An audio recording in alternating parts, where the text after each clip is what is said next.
boys and girls. Welcome to TV3 Library Storytime.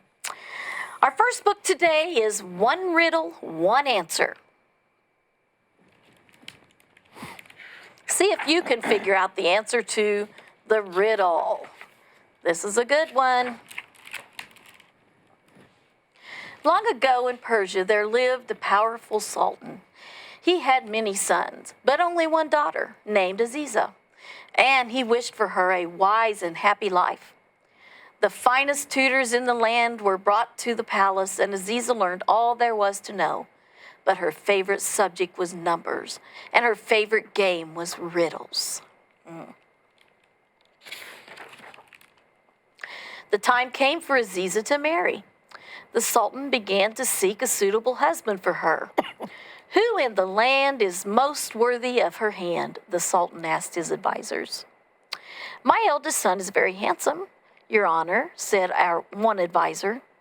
My youngest son is very clever, said another. It seemed that all of his Sultan's advisors had only their own sons to recommend. The Sultan was angry. You have advised enough, cried the Sultan, and he sent his advisors away.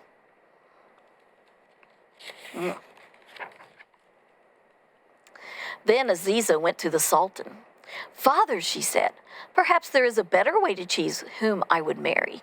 The Sultan knew his daughter was wise and good, and above all, he wished her to be happy. Tell me your plan, he said. Let me pose a riddle, said Aziza. The riddle has but one true answer. Whoever can answer the riddle will be the one I would be happiest to marry. A riddle? Asked the Sultan.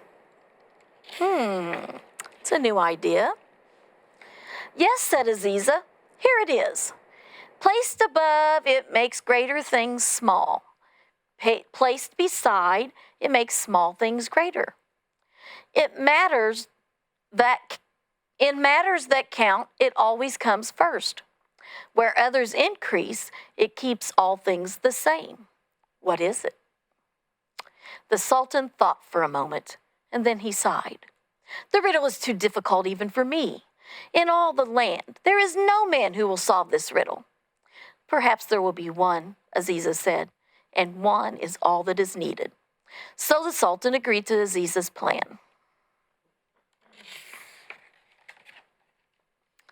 The next day, Aziza set out with a caravan in search of the one who could solve the riddle. In every city, town, and village, a messenger spread the news of the Sultan's daughter's riddle. One riddle, one answer. Let any number try, cried the messenger. Only one will win the hand of the Sultan's daughter. Every place they stopped, men, young and old, tried to solve the riddle, but none had the answer.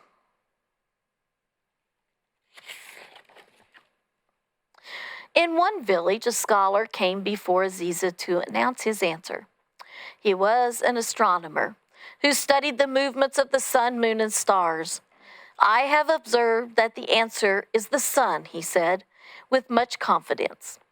For the riddle speaks of shadows. When the sun is high above us, even the greatest man seems small, as he has only a small shadow.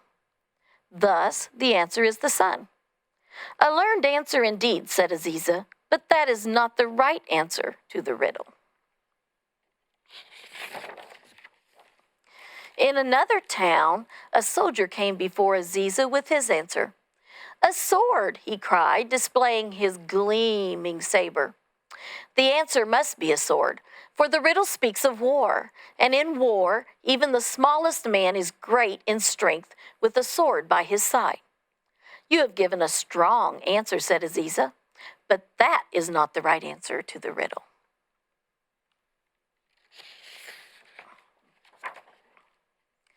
In another city, a merchant came before Aziza. Honored lady, he said sweetly, your clever riddle has been solved. The riddle speaks of the ways of the world, and the answer, therefore, is money. For as everyone knows, in all matters that count, money always comes first. He smiled at Aziza, sure that he had won her hand. Your answer is more clever than my riddle, said Aziza wearily. But your clever answer is wrong.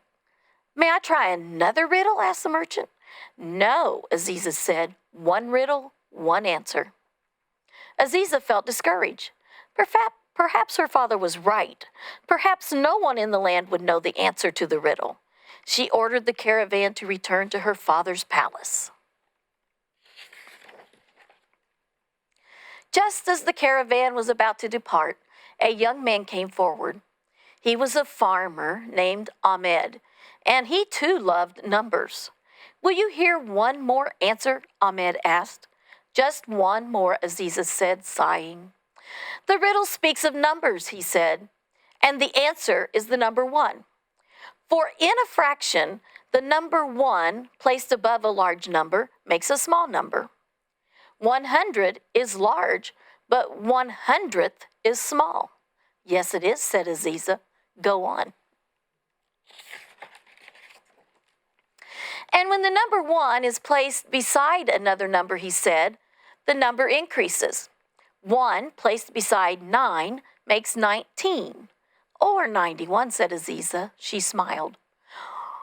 Or 91, said Ahmed, and he smiled back. And in counting, Ahmed went on, the number 1 always comes first. That is as simple as 1, 2, 3. Yes, said Aziza, laughing. Ahmed said, and in multiplication, the number 1 keeps the value of another number, while other numbers increase the value. 1 times 10 is 10, but 2 times 10 is 20, and 3 times 10 is 30. And this is why, said Ahmed, the answer to your riddle is the number 1. That is a wonderful answer, said Aziza, and it is right. With the answer, you have won my hand. With this riddle, you have won my heart, said Ahmed. Aw, isn't that sweet? Aziza and Ahmed returned to the Sultan's palace. Before long, they were married.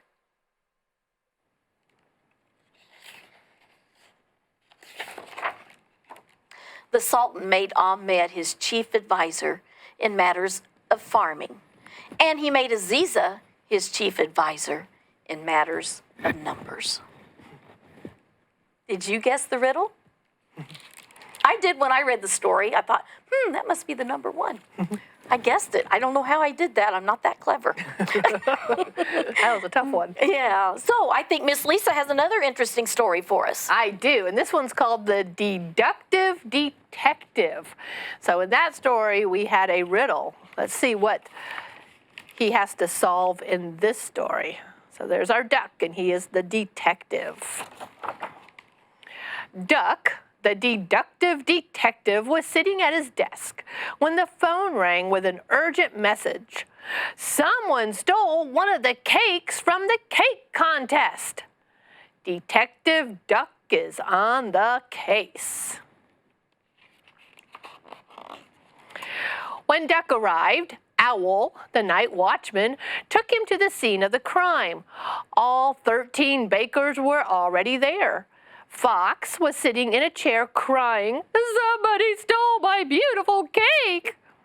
"Who could have stolen it?" asked the Owl. Detective Duck looked at the scene and said, "One of these 12 bakers stole that cake. But I'll crack this case in no time. I'll find clues that will subtract each suspect until there is just one left." Who stole the cake? See if you can guess as we keep going through the story. "Aha!" exclaimed the duck, pointing to the remaining cakes. "Look how small this cake is." "That's my cake," squeaked Mouse. "I couldn't make a bigger cake, or it would be too big for me to carry." "And that is why you could not have stolen the cake," explained the duck. "That," said the Mouse, "is because I only like cheesecake." So there's 12 suspects, but he's eliminated the mouse, so there's 11 more to go. And if you look down here, you can see his checklist. He's crossed off the mouse. Now, said the duck, what time was the cake stolen? It was taken at sunrise when I went to get my breakfast, said Owl. Well, that means that you could not have taken the cake, Duck said, pointing to the rooster. I heard you crow at sunrise this morning, so you could not have been here as well. So you are free to fly the coop. Great, said the rooster. I've got other things to cock-a-doodle-doo. Okay, so there's 11 suspects. The rooster was eliminated. 10 suspects left. What about these doors? Asked the duck, pointing to the double doors at the front of the room. Were they still locked when the cake was stolen? Of course. Who else would have the keys? Replied the owl. Then Elephant is not our thief, said Duck, since the only way he can fit into this room is through the 2 doors. That's because I'm royalty, said the elephant. I come from a long line of tutors. 10 suspects minus the elephant. 9 left. And what is this? Said Duck as he looked closely at the table of cakes. Okay, he's got his magnifying glass. What's he looking at? It looks like a strand of hair, said Owl. And look, there's some more over by the kitchen. Who could have left them? Certainly not Swan, said the duck. Swans have feathers, not hair. So Swan couldn't be our thief. Of course, said the swan. The only thing that I have ever stolen is the spotlight in Swan Lake. Swan Lake is a play, and there she is, all danced up. All right, so we have 9 suspects minus the swan, gives us 8 left. It looks like our thief escaped through the kitchen, said Duck as he followed the strands of hair across the floor. It looks dark in there. Have those lights been off all night? Yes, answered Owl. But one of our suspects would never go into a dark room alone, said Duck, which is why Horse is free to race home. So true, said the horse. I'm not a dark horse. So the horse has been eliminated. Got 7 more to go. Now let's shed some light on this case, said the duck, as he opened the kitchen doors and turned on the lights. Look at all those pots and pans hanging from the ceiling. Who knew we had so many pots and pans in here, said the owl. And not one of them has been knocked off, which means our big antlered friend Moose has not been here lately. That's right, said the moose. I haven't been here since I finished my chocolate mousse cake. Okay, so the moose has been eliminated. Got a few left. Which one stole that cake? Have you guessed? Let's keep going. Look there on the floor, observed the duck. You mean the spilled flour? Asked the owl. Yes, replied the duck. Our thief spilled a bag of flour and dragged his long tail through it. But Pig doesn't have a long tail, said Duck, so she couldn't have hogged the cake. I don't know why I even entered this contest, said the pig. Nothing ever good happens when I'm a bacon. So there's his little tiny tail. That eliminated him. He's not the thief. Well, the trail of flour leads here, said the owl, pointing to the counter, which means whoever took the cake jumped up here before they left, explained the duck. That's too high to jump, said the duck, if you're a cow. So cow is free to move along home. I probably shouldn't mention this, said the cow, but my great-grandmother once jumped over the moon. So the cow has been eliminated. This window must be how he escaped, said the duck. Who? Asked the owl. The thief, said the duck. And he left a handprint on the sill on his way out. This tells me that Tiger could not be our thief, said Duck, because tigers have paws, not hands. And I have claws on my paws, said Tiger. That's why I always bake from scratch. So the tiger's been eliminated. 3 left to go. Look at the window, said Duck. What about it? Asked the owl. There's a pretty small space to crawl through, said the duck, especially if you're a kangaroo. Therefore, Kangaroo is free to hop along home. Now I can go clean up, said Kangaroo. My Joey is all doughy. Joey is her baby. Got dough all over the poor baby. 2 suspects left. Now, where does the trail go from here? Asked the duck, looking out the window. It's odd that there are no footprints on the ground, noticed the owl. Which means our thief must have swung from tree to get away, said the duck. Which is very difficult to do, said the duck, if you're a raccoon. Of course, I'm the last suspect ruled out, said the raccoon. Just because I have a mask on, everyone thinks I'm a thief. That means our thief could only be... Have you paid attention? Which animal's left? The monkey, said the duck, pointing to the thief. The only question I have left is, why did you steal it? I couldn't help it, said the monkey, as Owl grabbed his arm. It was a banana cream cake. Of course, you know they love bananas, right? Oh, and that's the end of the story. There he is. He's got his banana. All right, boys and girls. So that duck used his deductive reasoning as being the detective to figure things out. So I've got a little game for you guys. We are going to be a detective today. I am going to show you a picture, and I'm going to ask you a question about the picture, and then I'm going to see if you can use your brain, use your smarts, use your deductive reasoning to figure out the answer to my question. Here is our first picture. All right. So you walk into a house and you see a cake on the table. Well, since it's all fancied up, I bet you know what kind of cake it is. It's a birthday cake. So here's my question. Let's look at it carefully. The question is, how old is the child having a birthday? Have you figured it out? Let's take a look. Look for clues. What do you see?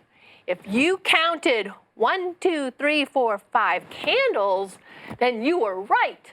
You are a great detective. The child is 5 years old because there are 5 candles on the cake. All right, take a look at this picture. Let's look at it closely. Here's my question to you. What time of day is it? Look closely at that picture. Can you figure it out, boys and girls? What time of day is it? If you said night, you were right. And how did we know that? What clue gave it away? Well, look, he's got the lamp on, right? That means it has to be dark outside for him to have to turn that on. All right, let's switch pictures. I've got another case for you to solve. All right, here we go. Look closely at that picture. See if you can answer this question. What meal are those children eating? Look at it and see if you can find a clue. I see 2 clues in this picture to tell me what meal they're eating. Do you see this little green box? This little white and blue box? That should give you a clue. They are eating lunch. That is a school lunchbox, and that is school milk. So they are having lunch. All right, here's my next case to solve. Look at that picture and look at it closely. Here's my question for you. What is the weather like today? Do you look at that picture? Can you give me a clue? Can you find something that tells you what the weather is like? Look closely. I hope you said that it's very, very hot outside. And the clues that would tell you that, look at him sweat, and he is standing in front of the fan, isn't he? So you know it's got to be hot outside. Got a couple more for you to solve today, boys and girls. Take a look at this child. Look at him closely. Do you see some clues that might tell you where he's headed? Where would this little boy be going? Look at it closely. If you said he's going toward the water, whether it's the pool or the beach or a creek, then you've got it. Our clue was the swimming trunks, and he's got some swim goggles on up there too, doesn't he? All right. This one might be hard for you. Let's see if you can solve this problem. Oh, my question for this picture is, what is this little girl drinking? Look closely. Do you see some clues? The main clue is what's in her cup, right? It's something white. And if you look right here under her nose, she has a little white mustache. What leaves a mustache, boys and girls? If you said milk, you are right. You solved that one. All right, I've got just a couple more. This is fun. I like playing detective. Let's look at this picture. My question again is, what is the weather outside? What clues in this picture help you tell me what kind of weather it is? There's at least 1, 2, 4 clues in this picture. Do you see them all, boys and girls? You have an umbrella, you have rain boots, a raincoat, and he even has a rain hat underneath that umbrella. Did you hear what I said all the time? Rain boots, rain hat, raincoat. It must be raining outside. Very good. All right. You walk into somebody's house, one of your friends, and you see this on the floor. Let's look at it closely. My question is, what animal lives in this house? Can you look? You can see a bowl of food, a bowl of water, and you see some little paw prints right here. Which animal has little paw prints that would eat that kind of food? I hope you said dog, possibly a cat, but I think those are dog bowls.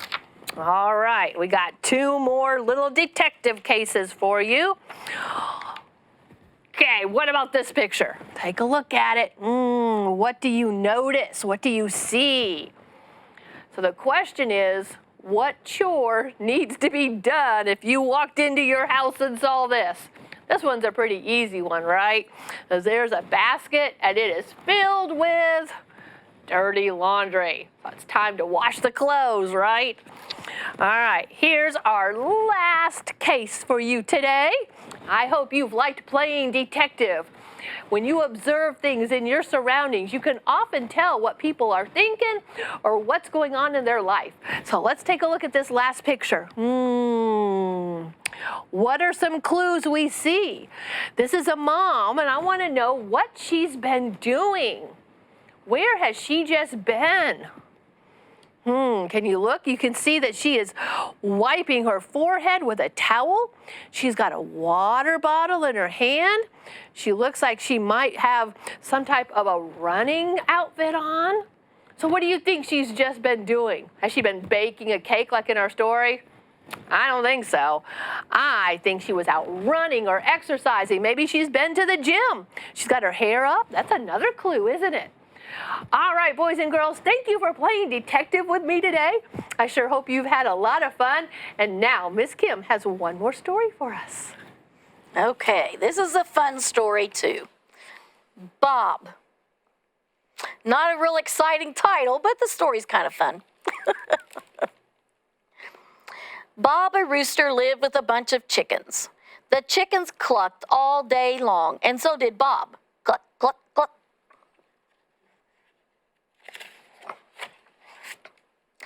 One day, Henrietta told him the truth.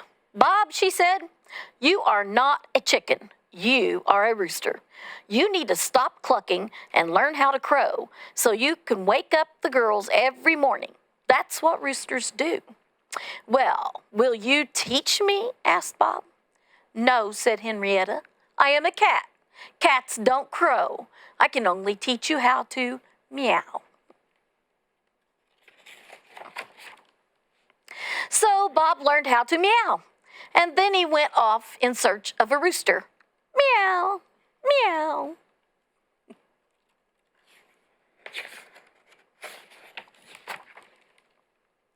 Bob walked and walked until he met a dog. He learned how to woof and wag, but a dog is not a rooster, so Bob continued down the road. Meow, meow, woof, wag. Bob walked and walked until he found a pond full of frogs. He learned how to ribbit and hop, but a frog is not a rooster, so Bob continued down the road. Meow, meow, woof, wag, ribbit, ribbit, hop, hop. Bob's learning to do all kinds of things and say all kinds of things. Bob walked and walked until he came to a field of cows. He learned how to moo and tried to chew his cud, except he didn't have one. Bob decided to eat bugs instead. Neither one sounds good to me. But a cow is not a rooster, so Bob continued down the road with a belly full of bugs. Meow, meow, woof, wag, ribbit, ribbit, hop, hop, moo. Yum, yum, bugs. He walked right out of the day and into the night, searching for a rooster to teach him how to crow.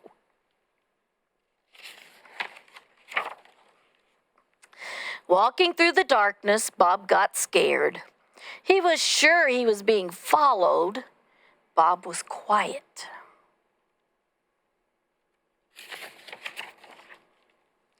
Then a stranger called out, "Hoo, hoo, hoo." Not wanting to be rude, Bob whispered, "Bob, Bob, Bob." Again, the stranger asked, "Who, who, who?" And again, Bob whispered, "Bob, Bob, Bob."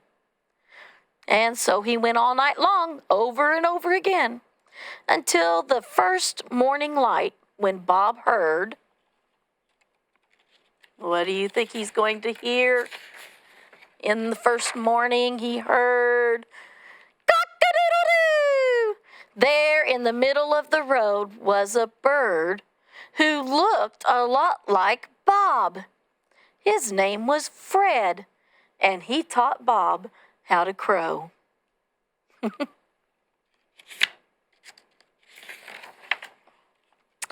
It was dark by the time Bob walked all the way home. He settled in for the night, being careful not to wake the girls or Henrietta.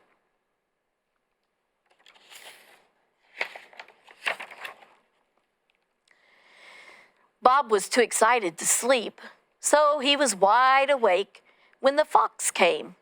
He let out a big cock-a-doodle-doo, but it didn't scare the fox.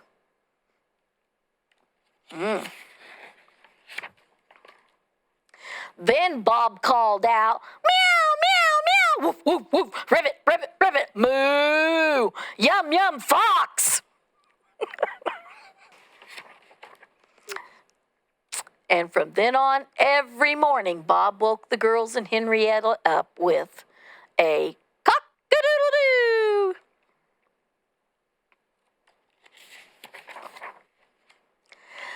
Or, if he felt like it, meow, woof, ribbit, moo, yum, yum, bugs. That would be a funny way for a rooster to wake everybody up on the farm, wouldn't it? Mm-hmm. That's a lot of different sounds. So that's Bob the Rooster. I told you it turned out to be a pretty good story, even though it wasn't such a great title. All right. Well, we hope you had fun today. Lots of fun guessing all those riddles we had. And anyway, we just hope you have a great day, and we'll see you soon. Bye-bye. Bye-bye.